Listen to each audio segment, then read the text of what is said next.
আচ্ছা, north south ইউনিভার্সিটিতে যে ঘটনাটি ঘটে গেল তা হয়তো বা ইতিমধ্যেই সবাই জেনেছেন বা ভিডিওটিও দেখেছেন। শীষ বাজাতে বাজাতে কোরআনকে পদপিষ্ট করার ভিডিওটি যারা দেখেছেন তাদের হয়তো এখন দম বন্ধ হয়ে যাওয়ার মতো অবস্থা। আমিও ভিডিওটি দেখলাম, প্রায় 3 মিনিটের উপর ভিডিওটি, এবং এই ভিডিওটি দেখে আমার সবচাইতে বেশি রাগ হচ্ছে নর্থ সাউথ ইউনিভার্সিটির স্টুডেন্টগুলোর প্রতি। ছেলেটা হচ্ছে যখন কোরআনকে পায়ের নিচে রাখে তখন ওখানে দেখলাম যে প্রায় 10 থেকে 15 জন এটার হচ্ছে প্রতিবাদ করতেছে, যদিও বা 2 থেকে 1 জন কথাবার্তা বলছিল ছেলেটার সাথে। তারপর তারা এক পর্যায়ে হচ্ছে কোরআনটি হচ্ছে ছেলেটার কাছ থেকে ছিনিয়ে নেয়, নেওয়ার পরে নিজেদের কাছে রাখে।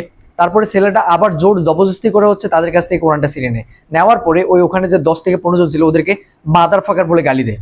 গালি দেওয়ার পরে সে হচ্ছে কোরআনটাকে আবার নিচে রাখে। রাখার পরে এক প্রান্ত থেকে বিল্ডিং এর দেখলাম যে এক প্রান্ত থেকে অন্য প্রান্তে ফুটবলকে যেভাবে লাথি মারে ওইভাবে লাথি মারতে মারতে নিয়ে গেল। সবচাইতে দুঃখের বিষয় কি জানেন, এই 10 থেকে 15 জন যে ওখানে স্টুডেন্ট গুলো ছিল ওরা না মানে শুধু দাঁড়িয়ে দাঁড়িয়ে দেখতেছে এসব। ভাই তোদের প্রতি আমার একটা প্রশ্ন, মানে তোরা এই যারা হচ্ছে এনওসিতে পড়োস ওখানে যারা সিলি আর কি, হ্যাঁ, তোরা কি খেলে ওই পশকিরি বা কিছু ইংরেজিতে কথা like you know what one thing I tell you, মানে এগুলো ছাড়া কি আর কোনো কিছু পারোস না?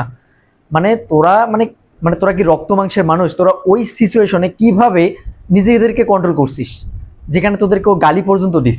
ওখানেই ওরে উত্তম মধ্যম দিলে না ঘটনাটি এতদূর পর্যন্ত এগোতো না। আর এনএসইউ যারা হচ্ছে কর্তৃপক্ষ আছে তাদের কথা কি বা বলবো, তারা তো ছেলেটিকে মানে মেন্টাল মানসিক রোগী এসব বলে মানে রক্ষা করতে যাচ্ছে।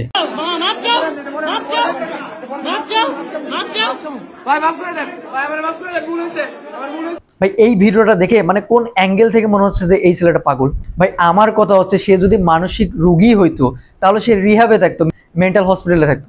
সে হচ্ছে ভার্সিটিতে কি করে? আর একটা মানসিক রোগীকে আপনারা কিভাবে হচ্ছে অ্যাডমিট হচ্ছে তারপরে ভার্সিটিতে ক্লাস করার অনুমতি দেন? তার তো ওখানে অ্যাডমিট থাকার কথা ছিল না। আর পৃথিবীর সব মানসিক রোগী কোরআনকেই কেন অবমাননা করে? কেন আর কোনো ধর্মগ্রন্থ নেই? গীতা, ত্রিপিটক, বাইবেল এসবকে কেন অবমাননা করে না? বুঝলাম না। এই ঘটনাটির দায় বিশ্ববিদ্যালয় প্রশাসন কোনোভাবেই এড়াতে পারবে না। কারণ কিছুদিন আগেই তারা হচ্ছে একজন শিক্ষককে বহিষ্কার করে। তার অপরাধটা কি ছিল জানেন? সে হচ্ছে ক্লাসে মানে হাদিস টেনে একটা উদাহরণ দিয়েছিল, এটাই তার অপরাধ ছিল। এটার কারণে তারা হচ্ছে ওই শিক্ষকটাকে বহিষ্কার করে ফেলে। অথচ তারা কোরআনকে অবমাননা করার মতো একটা বিশাল ঘটনার পক্ষে কোনো প্রতিবাদ এবং কথাও বললো না এখন পর্যন্ত। উল্টো এই কুলাঙ্গারটাকে তারা হচ্ছে প্রশ্রয় দিচ্ছে। এর জবাব এনএসির কর্তৃপক্ষকে দিতে হবে। আর এই ছেলের বিগত 10 থেকে 15 দিনের মুভমেন্ট ট্র্যাক করা উচিত। সে কোথায় যাচ্ছে, কার সাথে কথা বলতেছে, কোন রেস্টুরেন্টে বসতেছে, সবকিছু ট্র্যাক করা উচিত। কারণ ভিডিওতে সে স্পষ্টভাবে বলে যে আমার তোরা কিছুই করতে পারবি না, আমার পিছনে বড় বড় ব্যাকআপ আছে। এই ব্যাকআপগুলোকে আসলে খুঁজে বের করা উচিত। কে বা কারা কোরআনকে অবমাননা করার মতো ইন্ধন যোগাচ্ছে এই ছেলেটিকে, সেই বিষয়ে তদন্ত করা দরকার এবং দ্রুত তাদের বিপক্ষেও ব্যবস্থা নেওয়া দরকার।